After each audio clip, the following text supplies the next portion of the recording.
was like, hey, your breathing's not getting any better. We're gonna have to intubate you.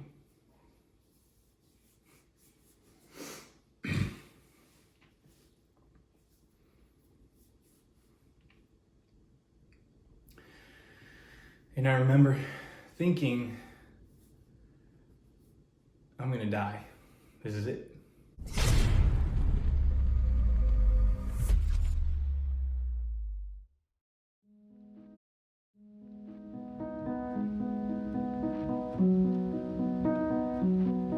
We only get one shot at life. But if we had a second chance, would we live differently? Would you have regrets? Would you change? The thing is, most of us don't have a second chance.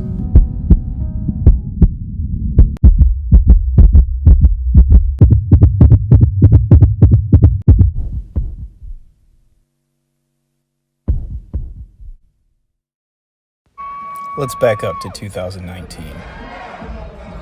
I competed in the 2019 Summer Shredding Classic. I even did pretty well. I had worked so hard to get to this stage. We dealt with a move. I just started working for Fat and Weird Cookie Company, but I was honestly in the best shape of my life. It seemed like every week I was hitting a new PR in the gym. I was strong, lean, and felt like a superhero. I was honestly incredibly healthy. Not only that, but as a family, we were experiencing new things, making new memories, and overall just enjoying life together. Or at least so we thought at that time. I was still working a lot of hours and I was extremely busy, but I was still doing my best to play with the kids and just have a good time. And in the beginning of 2020, everything was better than ever, but it quickly changed. Okay. With my journey, it starts midway through March, is when I started feeling sick. So I originally went to the doctor to do a checkup on blood work that I had just recently had done, and there was no indicating blood markers that were wrong, that anything was wrong with me. And it was like a weird timing because Uriah had strep throat and my throat started to hurt. So without them even testing me, I was like, my son has strep throat, my throat hurts. That's probably what's wrong. And so they gave me an antibiotic. Well, of course the antibiotic didn't work. So we went like another week or so, I think. And then I went to urgent care because it was a VA facility, so it took forever to get appointments. So I was like, all right, let me just go to the urgent care. I was like missing a day here and there at work because I just wasn't feeling right. So they put me on a different antibiotic because amoxicillin wasn't working. My eye was like, remember my eye was watering nonstop. I'm trying to think of what other symptoms I had at that point. Yeah. My neck. I remember the back of my neck was really sore and I thought I had like strained it or pulled it or something. And looking back, obviously we know why now. But that kind of continued. My legs felt really achy. I just felt off. Something was wrong. After going to the urgent care, the doctor was like, well, they should take care of everything. Well, a few days later, all my symptoms were there, but they were worse. So basically, I went back to urgent care. I left work early that day, I remember. I think I picked the kids up, went home, and just kind of rested, took it easy. I was like, I'll just take tomorrow off. Yeah. And before I went to urgent care that I had the bruising? Yeah, because you did it at work. We were at work, and it's a joint working facility with a warehouse. And the owner of it needed some help putting some cement up into a dumpster. So I ended up helping him, and when I was picking up this huge block of cement, it's like a block of cement that goes on the bottom of like a pole in the ground. I was picking it up and I had crouched down, like squatted and rested on my legs and then heaved it up over. And then I noticed like a few hours later, I had really weird bruising on my legs. And then looking back now, it was like, oh, that was some form of like blood clotting, which I had no idea. I was like, well, that's weird because I don't normally bruise easy. Yeah. And so I ended up going back to the urgent care. I believe they gave me a different antibiotic or different steroids or something. But then that night is when things got pretty bad. I couldn't sleep. I've never had a stroke, but I assume that's what it feels like. I had like weird sweats. I had a little bit of a fever. I could tell something with my blood flow was off. My legs were super achy. Throat was still in a lot of pain, like not just strep throat amount of pain, it was like in a weird amount of pain. And same with my neck, it was still hurting like crazy. And of course the bruising. So I was gonna go to the hospital in the middle of the night, and actually I got ready and started to go, but I was like, no, I'll just wait till morning. Some things are feeling better. I went in and told them some of my symptoms, and they were like, oh, it's kind of weird, you're coming in for strep throat. And mind you, this is in the peak COVID freak out. So this was March 27th. Everyone is on edge about COVID, so there's a stigma about even going to the ER. And so it was kind of hard to even bring myself to go to the ER because I didn't want to expose myself to people with COVID. I was in the room, in like on the side of the screen, I remember they had like testing 1 of 5, testing 2 of 2. So in real time, like you could see kind of the updates of everything going through. So I'm like, hurry up and get to 5 out of 5, get all these in so I can go home. I was there for several hours. And then I remember the doctor came in, and actually the nurse came in first and was like, hey, your white blood count is like crazy. It's a good thing you came in. And I was like, oh man, that's kind of weird. I had no idea what that meant. And then the doctor came in. He's like, your white blood count should be at about 10,000. It is at about 250,000. And he's like, I don't know how to tell you this, but you have acute myeloid leukemia. And I remember the nurse was in there and they were just, comforting me, and I had like no reaction. Because I was like, what does that mean? And they were like, you have leukemia, you're gonna have to fly to a cancer center because this is pretty serious. And so obviously I was kind of scared, but I still just was like, okay, this is just another thing I'll beat. Like, I'll get through this right away. That was my first thought, I remember. And even the nurse was like, you're very calm right now. Is everything okay? And I just kind of laughed. I was like, yeah, it's fine. It'll be okay. Which looking back, like, if I could have foreseen what was coming, I definitely would have laughed and been like, yeah, it's fine. Obviously I FaceTimed Savannah, and that was probably the hardest part.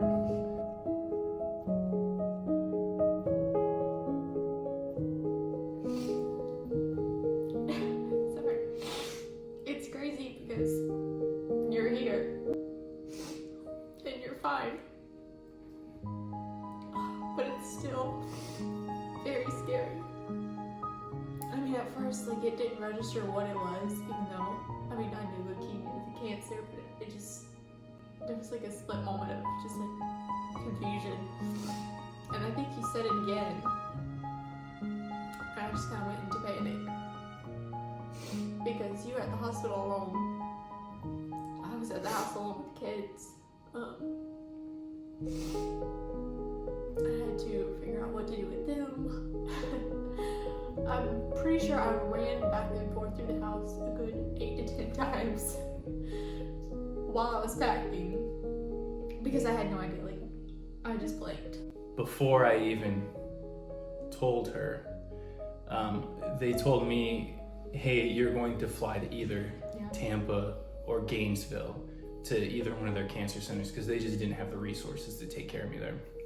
And I was like, this kind of gave me an idea of how serious it was. I was like, am I going by ambulance or helicopter? They're like, helicopter. And I was like, oh, okay. And then when I called her, I was like, you need to figure out a way for someone to watch the kids. Luckily, her mom ended up being able to. But I remember I was like, you got to figure this out because this is pretty serious. Like, I don't know if I'm gonna live through this night.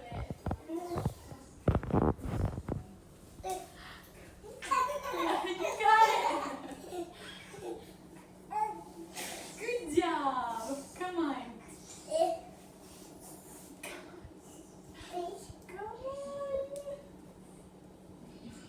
Come here. You got it. After I told her, I immediately called my mom, which was obviously something else that's super hard. As a parent, I couldn't imagine what my mom felt like and my dad felt like when I called and told them what was going on. And right away, they're like, we're gonna drop down. They live up in Michigan, so it's a long drive, but right like that night they left.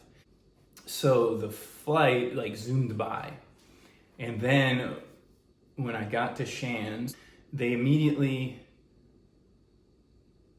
took me to get a COVID test. So they took me to like an ICU, and before they have to know that you don't have COVID before they can move you somewhere else. And so I'm in this room, and I'm wearing a mask the whole time, and people are coming in like these biohazard suits, it felt like. And this whole next part, it's really blurry and foggy to me. I don't really remember very much, or I remember spurts, but not all of it put together. But I do remember my main doctor coming in, who is still my doctor and following my case. And she came in to tell me like what dose of chemo I'm going to get.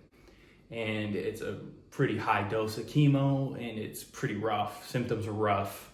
They told me I'm gonna lose my sense of taste, obviously my hair, my vision. I could lose part of my vision, at least temporarily, which I did.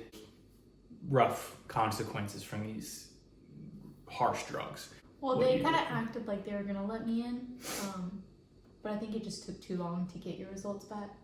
So they were just like, go home and wait. And so, thankfully, Mom stuck around, and we just got a hotel that night.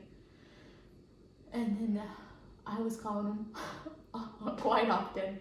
They said that your test was negative and that I could come over. And I think that's when you were up in your room by that point. Yeah, so for those who have leukemia or similar cancers, they put you in bone marrow unit is what it's called.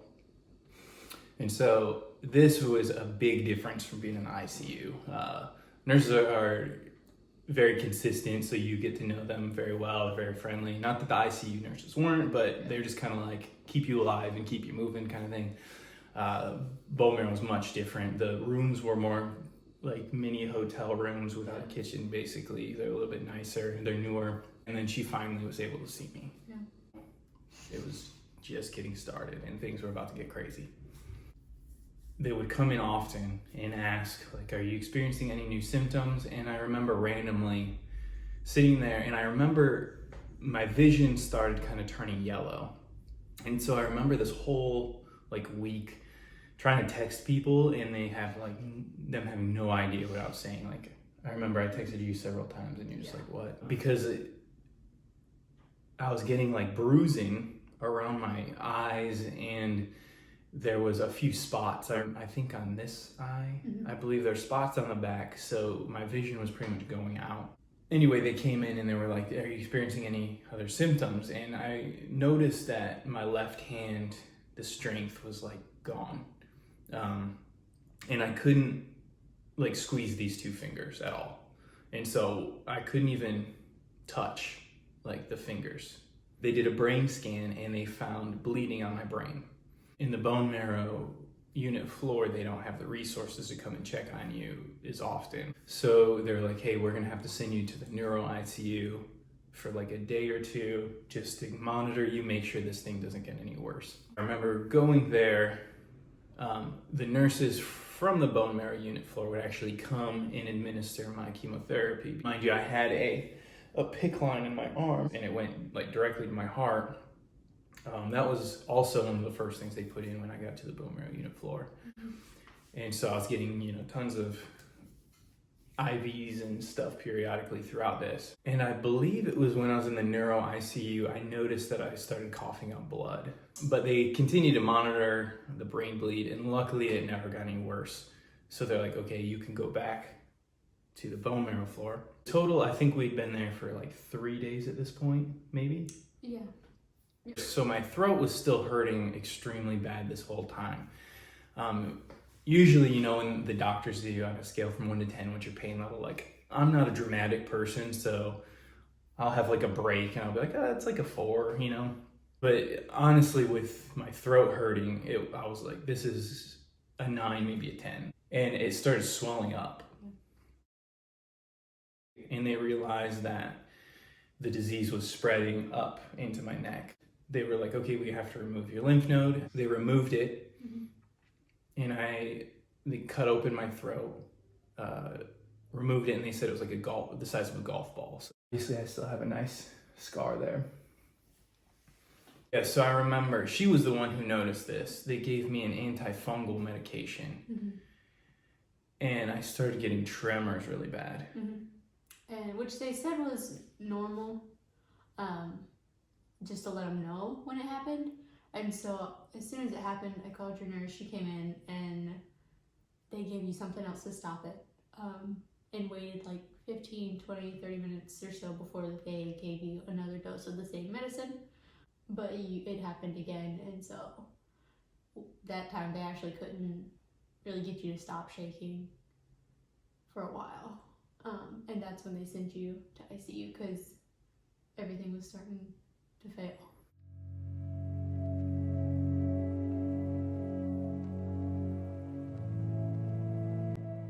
I remember glimpses of this, but I didn't really know what was going on, honestly. I remember seeing things, like in the corners of my eyes, I kept seeing things, I was hallucinating. And mind you, I was pretty sleep deprived. I was not sleeping very well. Obviously in a hospital, they have to monitor you. They take your vitals very often. I had a blood pressure cuff on like the whole time at this point, and so it's going off every like 15 minutes. You're just not sleeping well. And then I think it was there, my breathing started getting really rough. Yeah, you were struggling with your oxygen before you went into the ICU. That's kind of why they sent you there. But yeah, it just got worse. They started me off with like different types of oxygen that they were giving me, like ventilators and masks and things. Even then, I remember in the ICU, I remember one time the nurse came in and I thought he had a dog with him, like a service dog. You asked him. Well, I asked her, I was like, does he have a dog? And she's like, no. And I was like, I'm gonna prove her wrong. I'm not crazy. And then I asked him if he had a dog, and he was like, no. And I was like, oh. Basically, I was pretty out of it. Like, my oxygen level was slowly decreasing. And so I remember at one point, they gave me this one mask, which I imagine is something like a CPAP, like it's consistently blowing air in your nose, and it was the most uncomfortable thing I've ever had in my life. And so I just wanted my oxygen, like I was just focusing on breathing so bad. So then it comes out that the hospital has this policy, anyone who has breathing issues needs to go to the COVID ICU until they test negative. So this was, I think, one of the most scary parts for me, because they tested me, and at this point I had had several COVID tested, but they took me down this hall, and I remember going down the hall and like my arm was out, and they were even like, put your arm back in, and I was like freaking out. Everyone's in like these crazy like biohazard outfits, and it was like going into the movie scene where an alien just touched down. Like, it was crazy. And obviously that makes you like freak out, because one, she couldn't go with me, so I was like all alone, freaking out, couldn't breathe, had all these things going on, was just not doing well. Then I remember constantly asking them if like my COVID test was back. I was like, is it back yet? Is it back yet? Because they told me it could take like 6 hours. Yeah. So I kept asking like what time it was, because I literally couldn't even read my watch anymore, or I couldn't read the time on the phone. I was like really out of it because I remember I even yelled at a nurse, and looking back, like she probably didn't deserve that. Like I don't even remember her attitude, but I just took it as rude, and so I was rude, and I'm apologizing to any nurse out there who I was rude to. I remember my breathing getting bad and them giving me like the one mask that just like goes over your whole face. It's a really easy to breathe out of, but it's like the last step. So I remember one of the PAs was like, breathe in, breathe out. And so I was taking like nice deep breaths. And so literally I was going like this, like trying to help myself breathe. And sometimes like the nurse would come in and I'd be like, can you like stay in here and do this with me? So I could just focus on breathing. And I remember like being so terrified, I was staying up all night just to breathe because I was so afraid if I fell asleep that I would get a worse mask and I would have to stay in the ICU or worse, because all I wanted to do at this point was go back to the bone marrow floor. I was sweating. I could just hear people from work just like, you're Superman, you got this. And so that was like driving me like crazy, and I was like, just breathe. And I thought I was doing better at certain points. It turns out I was not. It turns out I was not doing well. I guess what did you do when they sent me to the COVID ICU and they sent you home? They were like, just go quarantine yourself somewhere just in case. I was like, I have no idea where to go. At that point, we didn't have any family in Gainesville anymore, so I ended up going to like a home 2 hotel. And like, I know I paid for like a week. And my parents had come down as well, and it sucked because I couldn't see them. Yeah. Like I remember at one point I was on like the 7th floor and like waving to them, and that was as close to seeing my parents as I could, which I was terrified because I didn't know if I was getting out of there. I remember he's either a resident doctor or a PA came in, and he was like, hey, he came in with a nurse who I yelled at earlier.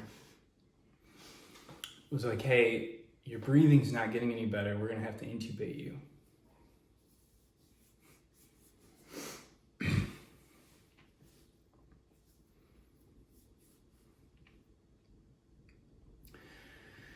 And I remember thinking, I'm gonna die. This is it.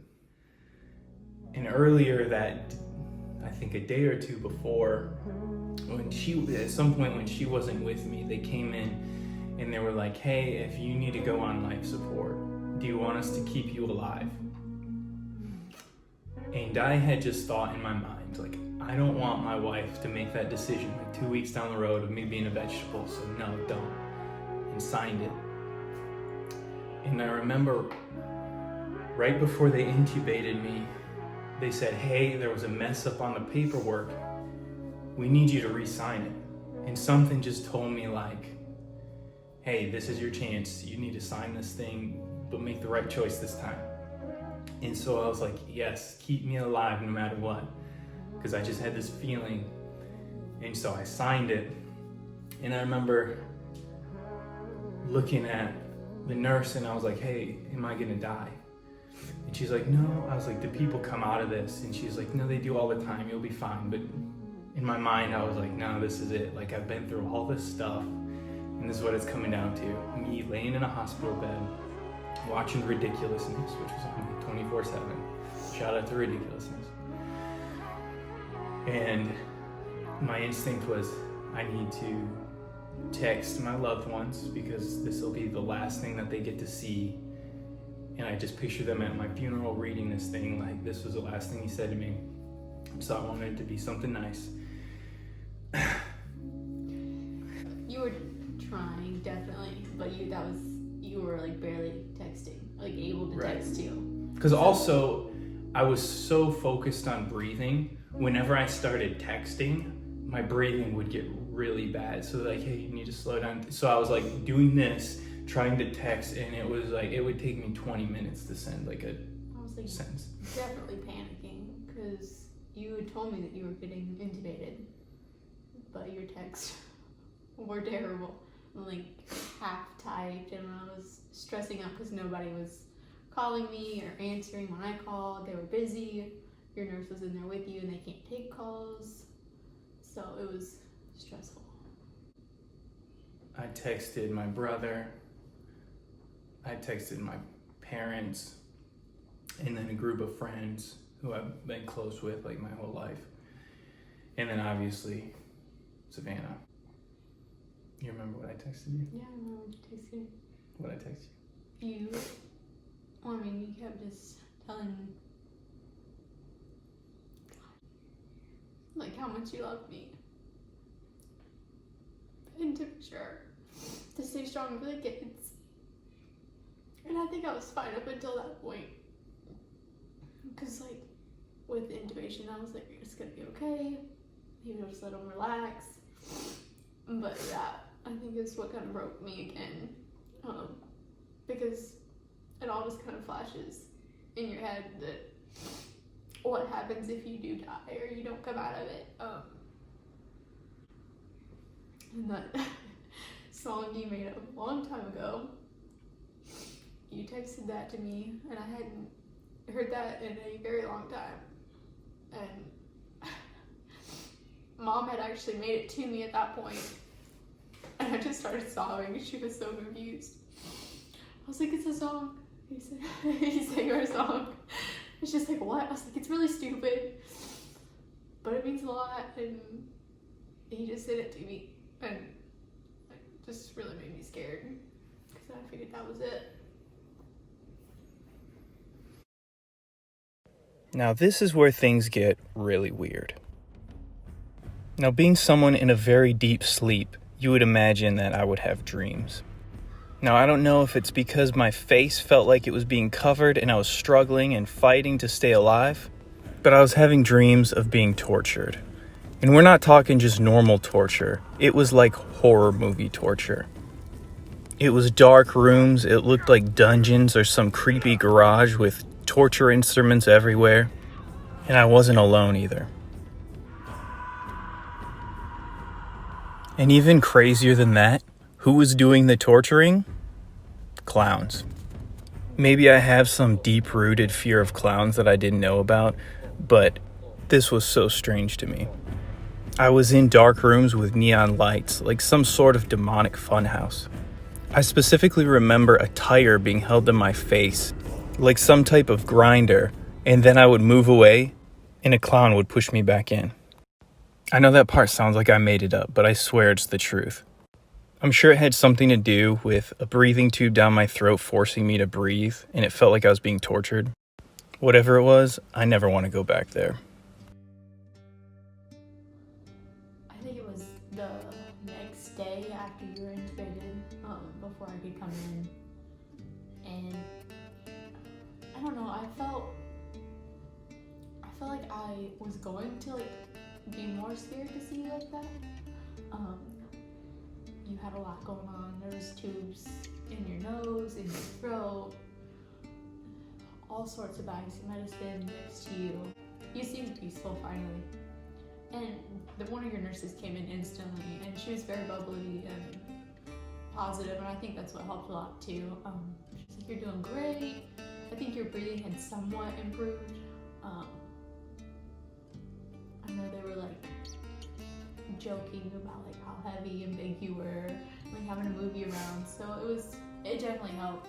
I didn't stay very long the first day, and she said she would call me the next day or whatever, or just make sure to speak to the PA that was there at the time. And when I came back the next day, I remember I was sitting next to you and holding your hand, and I want to say your hand twitched or something. I was like, that's not supposed to happen when you're out. I started looking at the bags and noticed that they had turned off 2 of the medications that were sedating you. So the same nurse came in again, and she was like, oh yeah, we're taking him off of it, but we have to wait and let him wake up on his own, which you were kind of struggling to do, just because of all the drugs, your lack of sleep, so you were just sleeping even harder. But they would come in and talk to you like you were wide awake, which was really weird because you wouldn't react at all. But they were just like, hey Ben, yelling at you, trying to get you to wake up. But the next day when I came in, your eyes were open. You were still very much so out of it, but you were just staring at least. and you would nod or something, you still seemed like you had no idea what was going on. But like they were trying to get you to like write on a piece of paper because you still had tubes in. They hadn't taken that out, which was terrible because you didn't want to write on a piece of paper.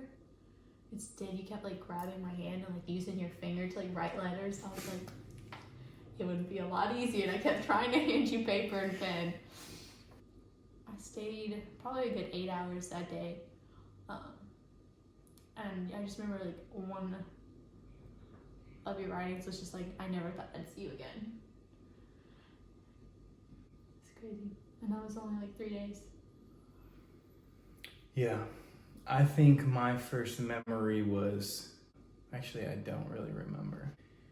I remember they gave me like potassium and it was like really nasty and I thought it was like blood they were giving me. Yeah. And then I thought they were going to amputate my leg. Yeah. Just thought that was a thing. Looked at me and you were like, it's gonna be okay. I was like, yeah, I know. You're doing great. And you were like, no, if they have to take my leg. I was like, they're not gonna take your leg. You're like, no, it's okay. I'm like, okay, whatever you say. I remember them like rolling me over to like clean me off because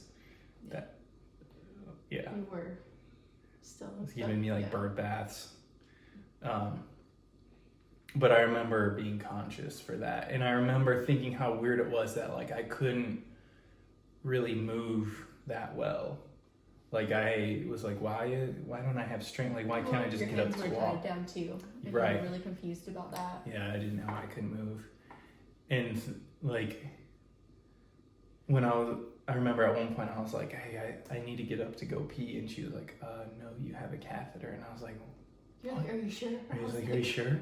I think I lifted up your gown. I was like, can you just check just in case because I didn't want to pee on myself. Yeah. And then, because in my mind, I was like, I can just pop up and go when really I couldn't. I did not have the strength to walk. I definitely would have just collapsed. Looking back now, originally going into the hospital, I was about 225 to 230 pounds. Pretty solid. And then when I woke up, I was in the 188 range. So I lost like a significant amount of weight in a very short amount of time. And so my body was just kind of in a huge shock. Eventually, my breathing was improving, so much so that they were like, all right, you can go back to the bone marrow unit floor now. And I was like, yes, finally. I remember going back and things were starting to look better. The chemo was over. Well, they stopped it like 1 day short. Yeah, they stopped a little short because basically what had happened was that dose of chemo was so intense, it actually gave me systolic heart failure. And so to this day, my heart doesn't pump as much as it should. So I have an ejection fracture.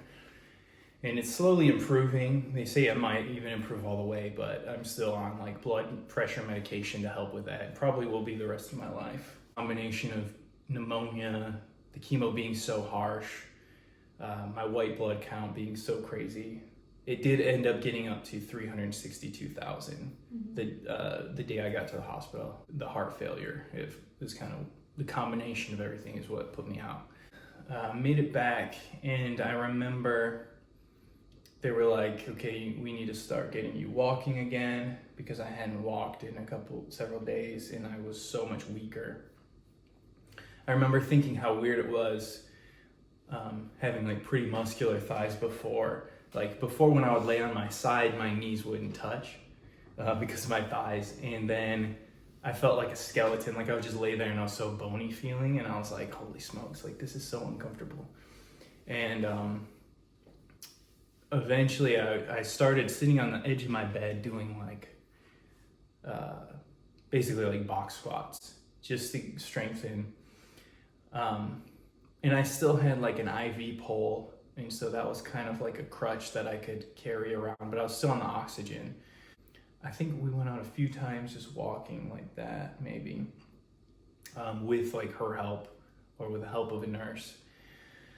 But then it just kept improving as I was like trying to get my strength back, and I was like stretching in bed.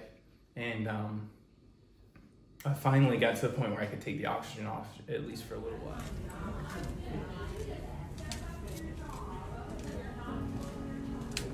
And physical therapists would come in sometimes, and the first time one came in, he's like, all right, we're gonna do a 6-minute walk test. And I was like, all right, I'm gonna try it without the oxygen, took it off. And I made it 1.5 minutes. So I knew I had a lot of work to put in ahead of me. When you do such a high dose of chemo or do anything crazy like that, typically you have to wait like 3 weeks or so for your blood counts to recover. So as I started feeling better, that was just kind of the name of the game, was just wait for your counts to come back up. I was getting several bags of platelets a day, and I was getting some bags of blood a day. It started improving to the point where they're like, all right, we think you might be, because the whole time we're just like, I just want to go home and see my kids. Like, I don't even care if it's for 2 days, like, I just wanted to go home. So somehow I convinced them to take the PICC line out. Like, most people, when they go through this, have a PICC line in the whole duration, but I was like, I had like this weird IV that was blown from earlier right here, and it's starting to swell up, and I was like, I'm pretty active, I have kids. It's like, all right, we'll take it out. So I took that out, but we eventually made it home.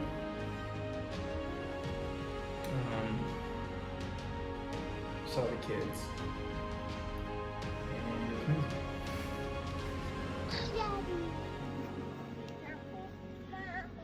amazing.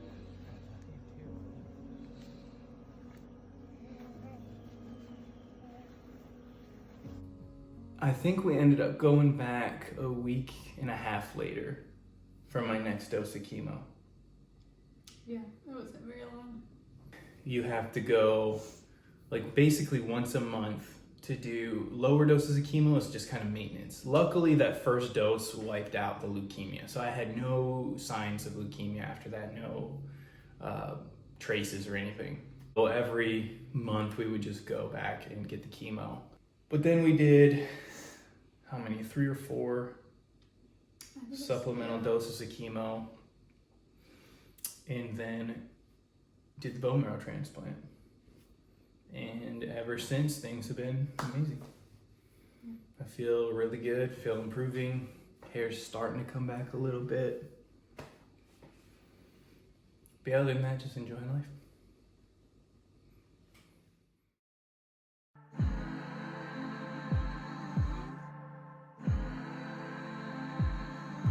If I could turn the hourglass over, if I could set the clock back, it wouldn't change a thing. I know that.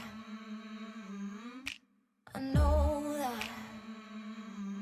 And when I look at the world around me, I see what might have been, but every deed has got a price tag. Now I know that.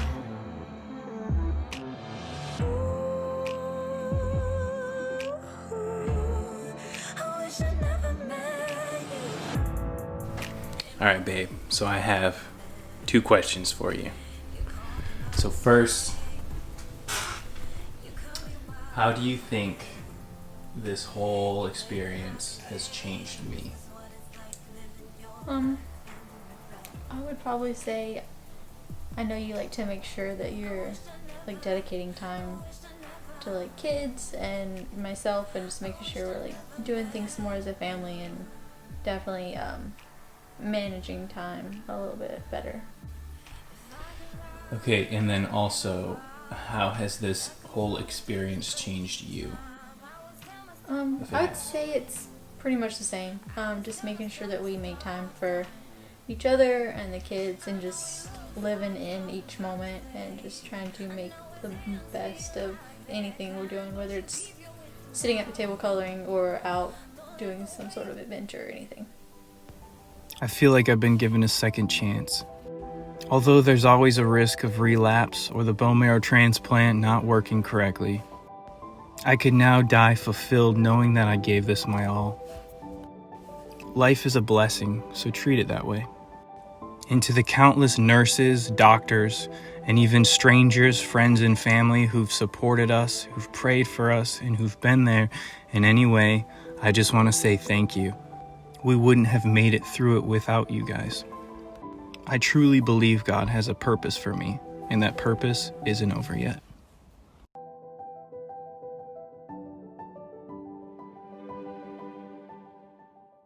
Okay, thank you.